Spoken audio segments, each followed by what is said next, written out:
네, 감사합니다. 특주를 들으니까 마치 천국에 와 있는 것 같은 기분이 듭니다. 자, 오늘 말씀의 제목은 말씀을 듣고 결실하는 자입니다. 요절은 누가복음 8장 15절입니다. 다 같이 한번 요절 말씀 읽겠습니다. 시작. 좋은 땅에 있다는 것은 착하고 좋은 마음으로 말씀을 듣고 지키어 인내로 결실하는 자니라. 기도하겠습니다.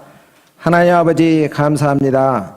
이 시간 성령께서 준비된 말씀이 우리 심령에 들어가지게 하시기를 간절히 기도합니다. 예수님 이름으로 기도합니다. 자, 많은 신학자들이 누가복음을 예수님의 이 땅으로의 여행으로 이렇게 봅니다. 하늘에 계신 성자 하나님께서 성육신하여 이 땅에 오셨고 세상 여행을 하시고 본향인 하늘로 승천하는 것으로 누가복음이 끝납니다. 여행에는 장소와 기간 그리고 목적이 중요하죠. 예수님의 여행 목적이 무엇인가요? 잃어버린 자를 찾아 구원하는 것입니다. 한마디로 전도 여행입니다. 오늘 말씀은 갈릴리 전도 여행 중 무리를 보시면서 그들 모두가 생명의 말씀을 듣지만 그 중에 어떤 사람이 결실하는가를 비유로 알려주십니다.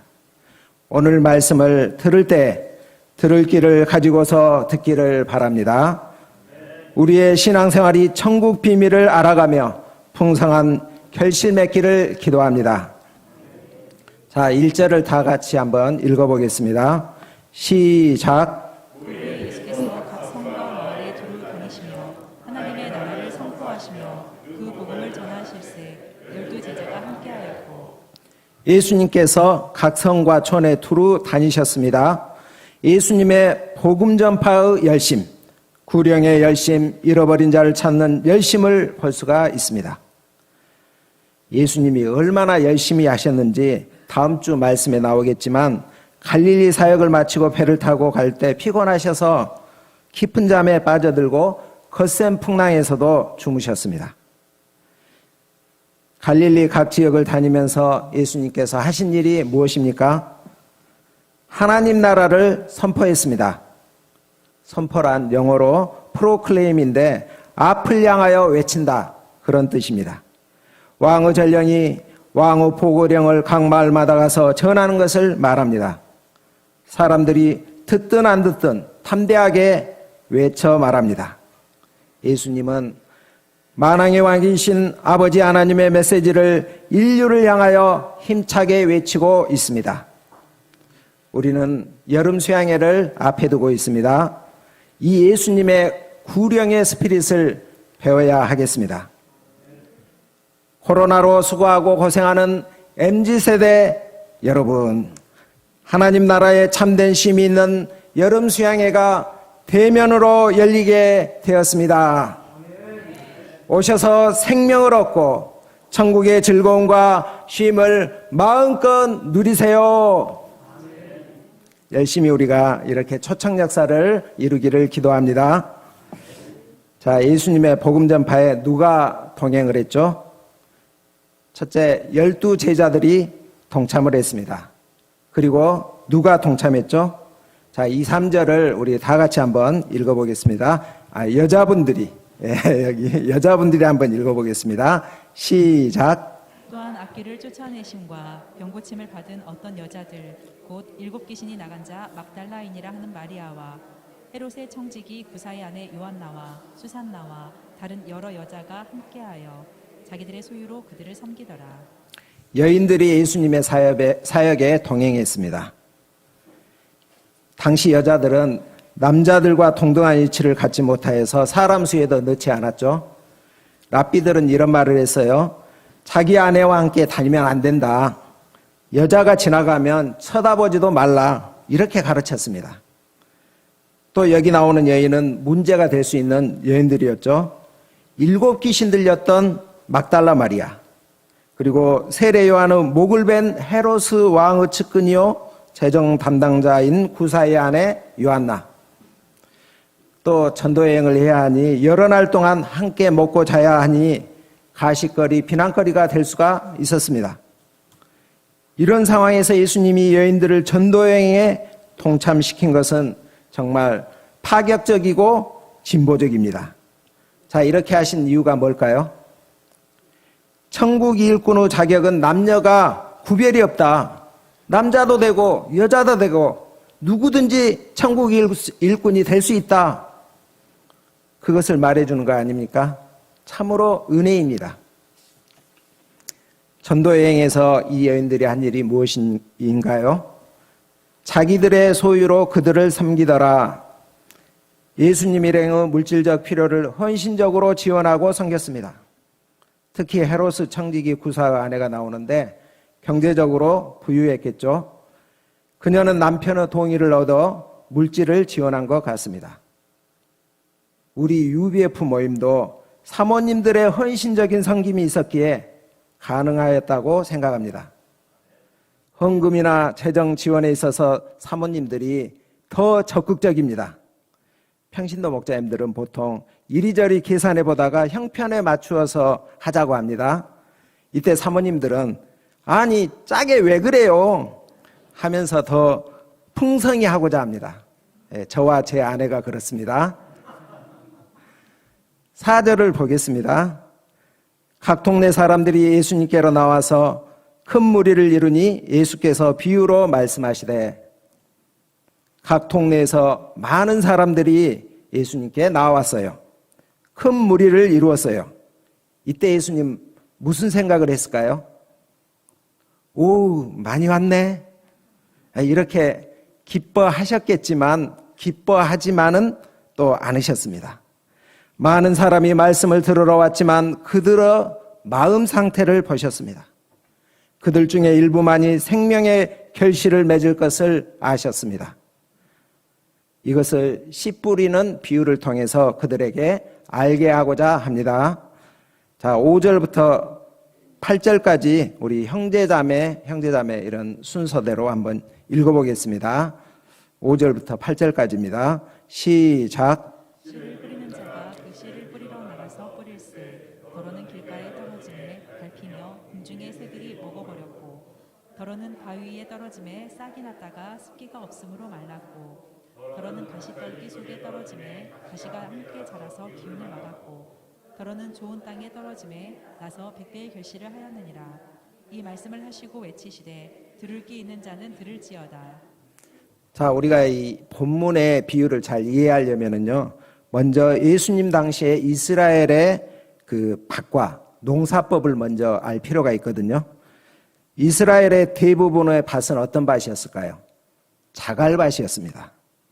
해안가 밭은 옥토이지만 일찍부터 블레셋이나 가나안 주민들이 차지하고 있었습니다. 유대인들은 유다 산지나 갈릴리 산지에 터를 잡고 살았습니다. 그래서 어떤 랍비들은 이런 말을 했는데요. 하나님이 돌을 만들어 세상에 두실 때 대부분을 이스라엘 땅에 쏟아부으셨다. 그곳은 농사짓기에 적절하지 않았어요. 따라서 유대 민족들은 목축업에 많이 종사하였겠죠. 그렇다고 해서 농사를 짓지 않는 것이 아니었습니다. 유대 민족은 쟁기로 지표면을 몇 센티미터 대충 갈아엎고 씨를 뿌렸습니다. 우리나라처럼 밭고라멍을 만들어서 그곳에 씨를 뿌릴 수가 없었습니다. 농부는 종자 주머니를 차고서 들판을 가로질러 왔다 갔다 하면서 손 가는 대로 씨를 뿌렸습니다. 씨는 온 들판에 떨어졌겠죠. 길가, 돌밭, 가시떨기에도 떨어졌습니다. 이 팔레스타인에서는 그 유난히 가시가 돋은 식물들이 많이 자란다고 하였습니다. 히브리 성경에 가시나 가시 종류 식물을 의미하는 용어가 22가지 나옵니다. 우리는 예수님이 말씀하신 파스 상태가 매우 험하겠음을 알 수가 있습니다. 이는 예수님이 사역했던 당시의 상태를 말해주고 있습니다. 참빛이신 예수님이 오셨지만 어둠 속에 있던 사람들은 깨닫지 못했죠. 예수님의 고향인 나사렛 사람들은 예수님을 배척했어요. 바리새인들과 서기관들은 예수님을 따라다니면서 괴롭혔어요. 따라다니던 사람 중에 사역 말기에 예수님의 말씀이 어렵다고 많이 떠나갔어요. 예수님의 사역 현장은 결코 순탄하지 않았습니다. 그러나 예수님은 실망하지 않고 소망 가운데 씨를 뿌리셨습니다. 떨어진 씨가 새에게 먹히기도 하고 말라버리기도 하고 기운이 막혀 결실을 맺지 못하기도 하지만 좋은 땅에 떨어지면 100배의 결실을 하기 때문입니다. 예수님은 비유를 말씀하신 후에 들을 귀 있는 자는 들으라 외치셨습니다. 숨은 뜻이 있으니 잘 들으라는 거죠. 겉에 나타난 모습만 보지 말고 이게 무슨 뜻이지? 이 깊이 사고하면서 영적 상상력을 가지고서 들으라는 것입니다. 그러면 알 수 있다는 것이죠. 그렇지 않으면 단지 평범한 농사짓는 이야기거리일 뿐입니다. 그런데 유감스럽게도 들을 귀가 있는 사람이 아무도 없었습니다. 듣는 자 중에 적절한 응답을 한 청중도 없었고 심지어 제자들조차도 그 비유 뜻을 이해하지 못했어요. 이에 제자들이 어떻게 합니까? 9절. 제자들이 이 비유의 뜻을 물으니, 여기서 물으니는 에페로톤으로 신문하다 그런 뜻입니다. 계속해서 제자들이 집요하게 예수님께 물었다는 것이죠. 제자 요한은 예수님의 어깨를 이렇게 주물러 드리고 베드로는 바카스를 이렇게 딱 따가지고 예수님께 드리면서 예수님 많이 피곤하시죠? 하지만 이 비유를 우리에게 제발 가르쳐 주세요. 우리는 정말 알고 싶걸랑요. 이렇게 열정적으로 집요하게 물었다는 것입니다. 우리 지난주 말씀에서 세례 요한이 예수님께 대한 의구심이 들자 어떻게 했죠? 자기 제자 둘을 보내어서 오실 그이가 당신이니까 아니면 다른 일을 우리가 기다리니까 이렇게 물었죠. 의문이 생기면 이 질문하고 어떻게든 적극적으로 알고자 해야 합니다. 이런 태도를 예수님은 기뻐하십니다. 목자가 그것도 몰라? 네 신앙 수준이 그 정도밖에 안 돼? 이렇게 예수님께서 하지 않으십니다. 자, 10절을 보십시오. 10절을 우리 다 같이 한번 읽어보겠습니다. 시작. 이르시되 하나님 나라의 비밀을 아는 것이 너희에게는 허락되었으나 다른 사람에게는 비유로 하나니 이는 그들로 보아도 보지 못하고 들어도 깨닫지 못하게 하려 함이라. 자, 우리 지난주에 과학계를 놀라게 할 만한 뉴스가 있었죠. 뭐죠? 우리 은하계 중심부에 있는 블랙홀이 실제 관측이 된 것입니다. 그동안 아인슈타인의 일반 상대성 이론에 기초하여 과학자들이 상상도로 이렇게 블랙홀을 그려가지고 이런 블랙홀이 있을 것이다 이렇게 예측을 했는데 그 예측대로 실제 블랙홀이 관측이 된 것입니다. 네, 여기 보시면 나옵니다. 이게 굉장히 놀라운 사실이거든요. 아인슈타인은 그의 일생에 있어서 가장 행복했던 생각은 혹시 아시는 분? 등가 원리라고 했습니다. 중력의 효과와 가속도의 효과가 같다는 법칙입니다. 너무나 단순한 원리입니다. 누구나 다 알죠. 피사의 사탑에서 나무라든지 또 솜이라든지 쇠를 이렇게 떨어뜨려도 동시에 땅에 떨어진다는 거죠. 그래서 그 가속도, 중력이 똑같다는 것을 이제 우리가 알고 있습니다. 자, 이 원리에서 출발해서 사고 실험 뭐냐면 생각으로 실험하는 겁니다. 실제 실험하는 것이 아니라 생각으로 실험해서 일반 상대성 원리가 나왔습니다. 이 심오한 원리를 깨달은 사람은 전 세계에서 10명도 채 안 될 것이라고 이렇게 합니다. 아인슈타인은 물질 세계의 원리, 그것을 깨닫고 그것을 생각할 때마다 가장 행복하고 기뻤다고 이렇게 고백하고 있습니다. 물질 세계인 우주의 비밀을 깨닫는 것도 엄청난 기쁨이요 즐거움인데 더 높은 차원인 하나님 나라 영적 세계를 깨닫는 즐거움이야 어떠하겠습니까? 자, 하나님 나라의 그 비밀을 누가 알 수 있습니까? 여기 보면 허락된 사람만이 알 수 있다고 하셨습니다.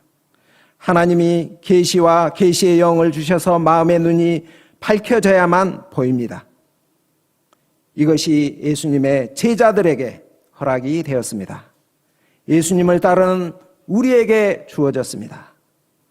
이 특권을 여러분들 누리고 있습니까?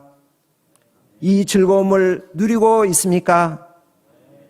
예배에 참석하신 모든 분들이 이 즐거움을 누리고 다 행복하시기를 바랍니다. 11절에서 15절까지 예수님은 제자들에게 비유의 말씀을 해석해 주십니다. 여기도 형제자매 순으로 한번 읽어보겠습니다. 11절에서 15절까지입니다.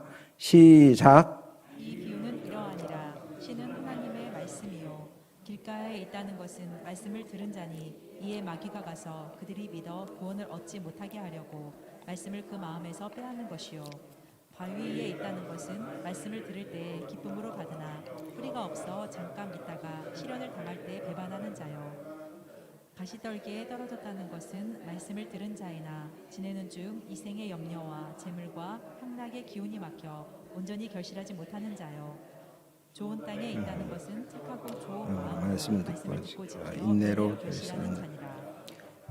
자, 먼저 씨는 하나님의 말씀이라고 하였습니다. 씨와 하나님의 말씀의 공통점이 뭐죠? 생명력이 있다는 것이죠. 한 사람의 마음에 말씀의 씨앗이 부려지면 어떤 사람에게는 그렇고 그런 말씀이지만 어떤 사람에게는 그 말씀이 충격이 되고 감동이 되고 회개가 되고 한 사람의 인생을 바꾸어 버리지 않습니까? 저도 불신자였을 때 한 외국인 선교사와 또 중학교 동창이 저에게 로마서 5장 8절 우리가 아직 죄인 됐을 때 그리스도께서 우리 죄를 위하여 죽으심으로 하나님께서 우리에게 대한 자기의 사랑을 확증하셨느니라. 이 말씀이 들려졌을 때 엄청난 충격이었습니다. 어떻게 다른 사람의 죄를 위해서 죽을 수 있단 말인가? 그것도 그리스도가 죄인들을 위해 죽다니. 저는 이 하나님의 크신 사랑에 감동이 되어 마음이 녹아져 내렸습니다. 예수님을 구주로 영접하고 나를 위해서 죽으신 예수를 위해 살리라. 자발적 결단을 하게 되었습니다. 여러분들도 다 그런 경험이 있지 않습니까? 성령께서는 한 말씀을 통해 아주 변화무쌍하게 한 사람 한 사람을 거듭나게 하고 회개하게 하고 깨닫게 하십니다. 그래서 종교 지도자들이 종교 개혁자들이 말씀이 살아있다. 그리스도 영이 거기 있다. 라고 말합니다. 어떤 사람은 성경 말씀이 곧 그리스도다. 라고까지 말합니다. 하나님의 말씀은 살았고 활력이 있습니다. 자, 씨가 하나님의 말씀이라면 네 종류의 밭은 말씀을 받는 사람의 마음 자세를 말하고 있습니다. 살펴보겠습니다. 첫째, 길가와 같은 마음밭입니다. 어떤 마음이죠? 복음의 씨가 뚫고 들어가지 못하고 표면에만 머물게 하는 강팍한 마음을 말합니다. 말씀이 마음속으로 들어오지 않기 때문에 싹을 낼 기회조차 얻지를 못하는 것이죠. 이때 초청하지도 않은 마귀가 나타납니다. 믿어 구원을 얻지 못하게 하려고 말씀이 그 마음에 들어가기 전에 빨리 채가 버립니다. 여기에 속한 사람이 누구일까요? 우리는 이 토양이 불경하고 사악한 죄인을 나타낸다고 생각하기가 쉽습니다. 그러나 사실은 예수님은 형식적인 경건과 종교의식과 전통적인 경배에 열심히 헌신했던 이스라엘 종교 지도자들을 염두에 두고 말씀하고 있습니다. 그들은 예수님을 그리스도로 거부했기 때문에 구원받을 가능성이 전혀 없습니다. 그들이 종교적이라고 해서 곧 심령이 부드럽다는 뜻이 아니다는 것을 보여줍니다. 인간이 만든 종교에 더 깊이 몰두하는 마음일수록 더 강팍하게 된다고 합니다. 이런 경우 어떻게 해야 합니까? 견고한 진을 무너뜨리듯이 강팍한 마음을 강제로 무너뜨리는 것만이 유일한 희망이라고 고린도후서 10장 3절에서 5절은 말합니다. 둘째로 바위와 같은 마음 밭입니다. 바위 위에 얇게 흙이 덮인 그런 밭이죠. 이런 밭은 잠시 기쁨으로 말씀을 받습니다. 그런데 뿌리가 없어서 잠깐 믿다가 시련이 올 때 배반을 합니다. 어떤 사람일까요? 감정적인 신앙생활, 자기중심적인 신앙생활을 하는 사람입니다. 자기가 좋아하는 것만 추구하고 자기의 유익만을 구하는 사람입니다. 어떤 사람은 이런 사람은 여기저기 좋다 하는 부흥에만 쫓아다니지 정작 한 교회에 한 곳에 정착하지 못합니다. 산기도 철야기도 하고 나서 무엇이든지 할 수 있을 것처럼 방방 뜨지만 조그만 어려움이 오면 사람에게 불평하고 교회에 불평하고 하나님을 원망하다가 믿음에서 떠납니다. 이들의 문제가 무엇입니까? 예수님께 뿌리를 내리지 못한 것입니다. 자, 이럴 때 어떻게 해야 하죠? 방해하는 돌을 깨야 합니다. 자기 사랑, 자기 욕심을 깨주시도록 성령께 기도해야 합니다. 그리고 어찌하든지 예수님 안에 뿌리를 내리려고 예수님을 붙들어야 합니다. 골로새서 2장 6, 7절은 말합니다. 그러므로 너희가 그리스도 예수를 주로 받았으니 그 안에서 행하되 그 안에 뿌리를 박으며 세움을 받아 교훈을 받은 대로 믿음에 굳게 서서 감사함을 넘치게 하라. 우리의 신앙생활을 내가 원하는 것을 이루는데 초점을 맞추지 말고 예수님을 아는 것에 초점을 맞추어야 합니다. 시련이 왔을 때 예수님께 뿌리를 내려야 할 때가 되었구나, 이렇게 생각해야 합니다. 사도 바울은 예수님을 빛 가운데 만났을 때 두 가지 질문을 했죠. 첫째는 당신은 누구십니까? 두 번째는 내가 무엇을 하리이까? 우리도 시련의 때에 예수님께 주님, 당신은 누구이신지요? 주님, 제가 무엇을 할까요? 이렇게 예수님께 질문하면 좋겠습니다. 제가 그렇게 했거든요. 그러면 예수님 안에 뿌리가 내려지게 됩니다.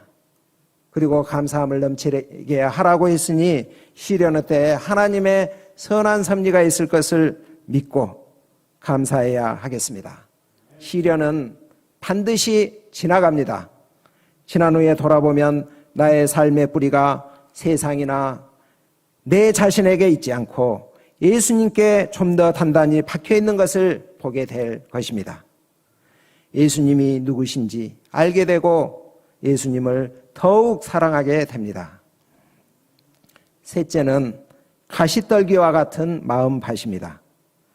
하나님께서 아담이 범죄했을 때 땅을 저주하사 가시와 엉겅퀴가 나도록 하셨죠. 농사를 지으면 그것들이 다 영양분을 빼앗아가서 제대로 소출을 이루지 못하게 합니다. 자, 가시떨기와 같은 이 마음밭은 어떤 거죠? 이생의 염려, 재물, 세상 향락입니다. 이생의 염려는 세상에 대한 관심으로 대체할 수 있습니다. 염려는 언제 합니까? 세상에 대한 관심을 가질 때 합니다. 자, 그렇다면 어떻게 염려하지 않을 수가 있죠? 하나님과 하나님 나라에 관심을 두면 됩니다. 너희는 먼저 그의 나라와 그의 의를 구하라. 그리하면 이 모든 것을 너희에게 더하시리라. 너희 염려를 다 주께 맡기라. 이는 그가 너희를 돌보심이라. 내가 감당해야 할 일을 믿음으로 직면하여 감당하고 나머지는 믿음으로 하나님께 맡기는 것입니다. 그러면 염려가 사라집니다. 주님께서 염려를 가져가 버리십니다. 재물은 우리가 살아가는 데 필요합니다.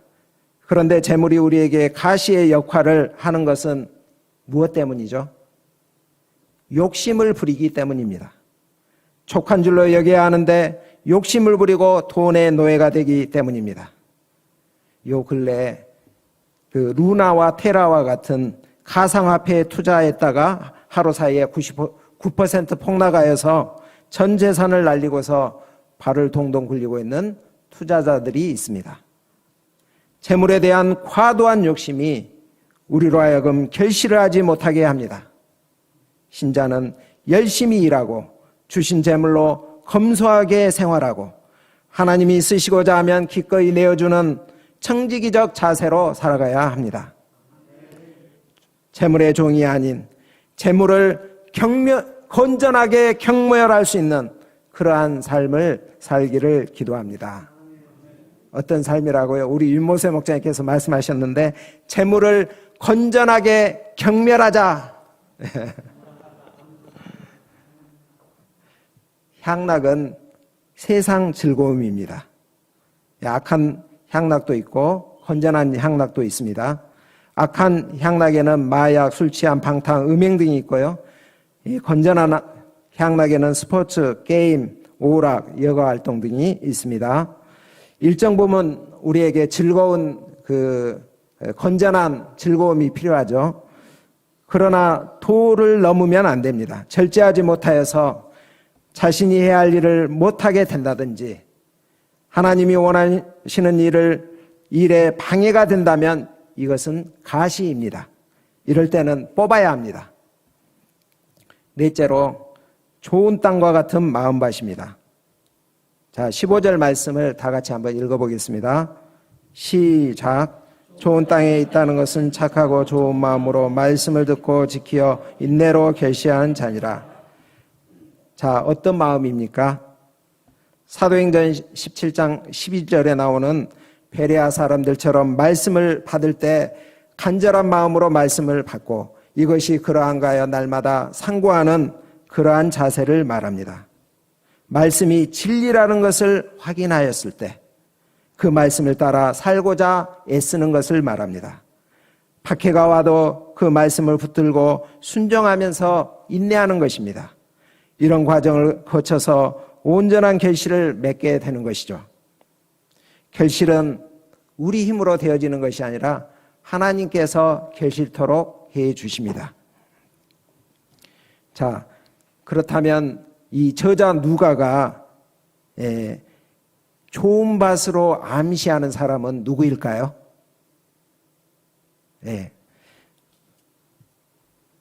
그 이스라엘의 문화 기법 중에 샌드위치 기법이라는 그런 것이 있는데요.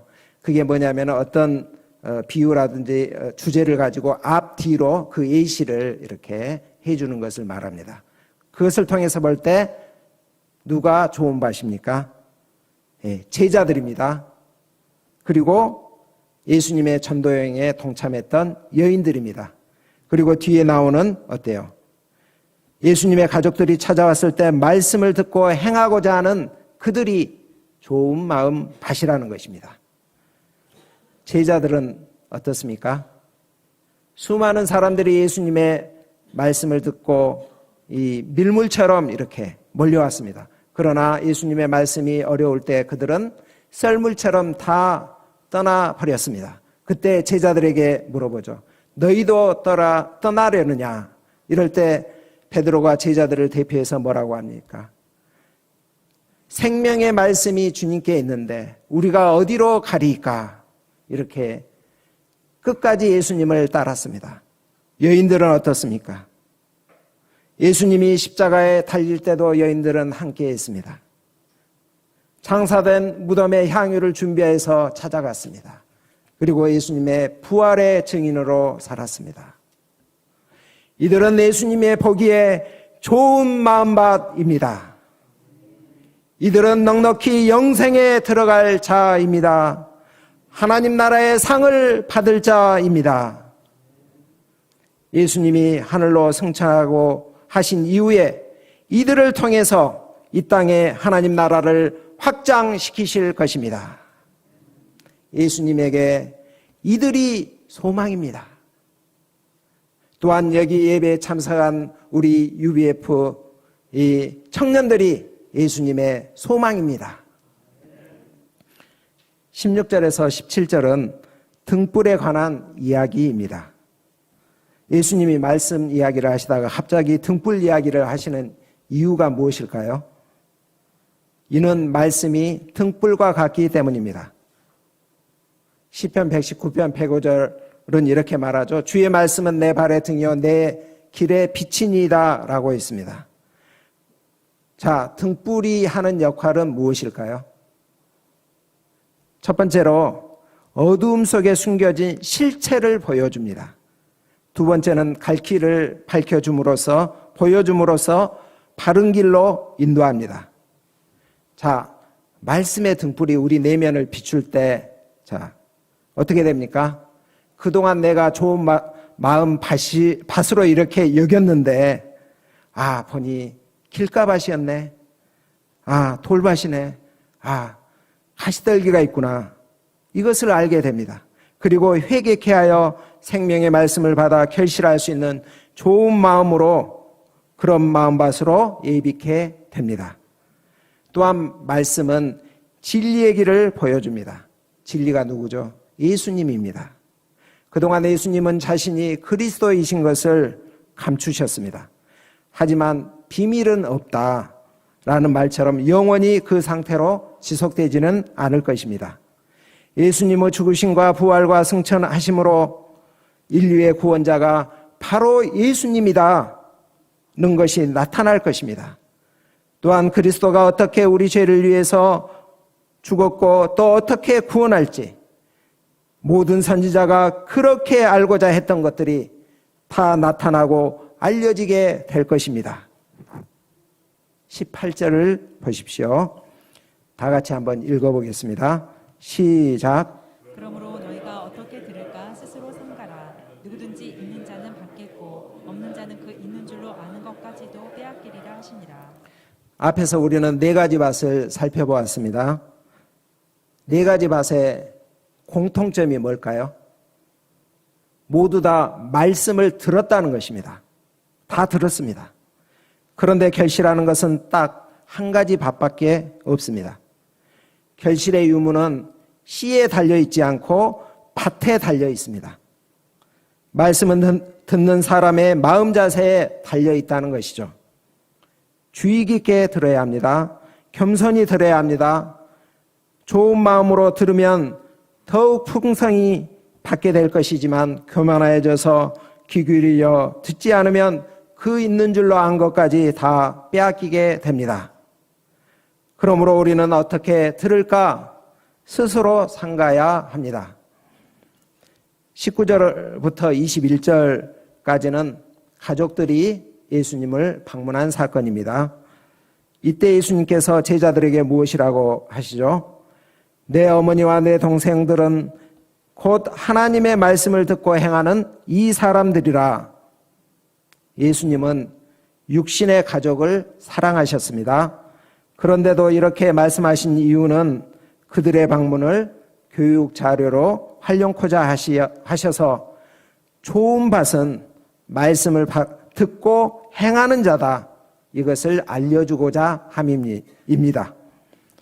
요한복음 14장 21절에서 예수님께서 이렇게 말씀하십니다. 나의 계명을 지키는 자라야 나를 사랑하는 자니 나를 사랑하는 자는 내 아버지께 사랑을 받을 것이요 또 나도 그를 사랑하여 그에게 나를 나타내리라 하셨습니다. 하나님의 말씀을 듣고 행하는 사람을 예수님은 사랑하십니다. 진정한 가족으로 여기십니다. 자, 결론입니다. 예수님은 이 땅에 오셔서 하나님 나라의 복음을 선포하셨습니다. 어떠한 척박한 환경 속에서도 소망 가운데 생명의 말씀을 전하셨습니다. 우리가 이러한 예수님의 구령의 열심과 소망을 배우기를 기도합니다. 예수님은 비유를 통해서 그리스도의 말씀을 듣는 자세가 얼마나 중요한지를 우리에게 가르쳐 줍니다. 좋은 마음밭으로 말씀을 듣고 결실하여 우리가 하나님께 영광 돌리기를 기도합니다. 기도하겠습니다. 하나님 아버지 감사합니다. 예수님의 구령의 열심을 배우게 하심을 감사합니다. 또 말씀을 듣는 자세를 어떻게 해야 하는가 배우게 하신 것 감사합니다. 우리가 주의 깊게 겸손하게 학자적 자세로 말씀을 받고 결실할 수 있기를 간절히 기도합니다. 예수님 이름으로 기도합니다. 아멘.